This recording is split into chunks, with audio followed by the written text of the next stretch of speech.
Hey everyone, welcome back to my channel. Today I am super excited to share with you the process behind the hyper-realistic eye sketch. I started by carefully observing the reference photo, paying close attention to the intricate details. Then I used a combination of graphite pencils to gradually build up the shading and texture. Get ready to be amazed by the mesmerizing details of this hyper-realistic eye sketch. Watch as every stroke brings the eye to life, capturing every intricate detail from the reflections to the fine lines. Prepare to be captivated by the level of realism that will leave you in the away. Dive into the world of hyper-realistic art with this stunning eye sketch video. As I walked on each section, I focused on capturing the reflections, the subtle variations in tone, and the fine lines that make the eye look so lifelike. It took a lot of patience and precision, but I'm really happy with how it turned out. Throughout the video, I will be sharing some tips and tricks that I have learned along the way, so make sure to stick around.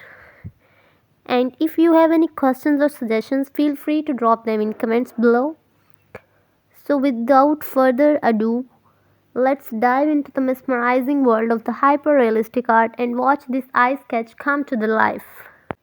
As I continued working on the eye, I paid close attention to the detail like the iris, the reflection, and the stubble highlights. Each stroke was carefully placed to create depth and bring the eye to life on paper.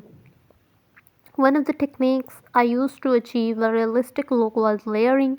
By building up layers of graphite, I was able to create smooth and realistic textures that mimics the appearance of an actual eye. Throughout the video, I will also be sharing some insights into the tools and materials I used. So if you are interested in trying hyper-realistic sketching yourself, be sure to stick around. I hope this video inspires you to explore the world of hyper-realistic art and gives you some ideas of for your own sketches. Don't forget to like, comment and subscribe to my channel for more art-related content. Also want to mention that practice is key when it comes to hyper-realistic art. Don't be discouraged if your first attempts don't turn out exactly as you would like. Keep practicing, experimenting with different techniques, and you will see improvement over time. Remember, art is about expressing yourself and enjoying the creative journey, so have fun with it and let your imagination soar. Every artist was first an amateur. Art enables us to find ourselves and lose ourselves at the same time. This is said by Thomas Merton, my famous writer. Drawing is the honesty of the art. There is no possibility of cheating. It is either good or bad. Art is not what you see, but what you make others see. Thanks for watching.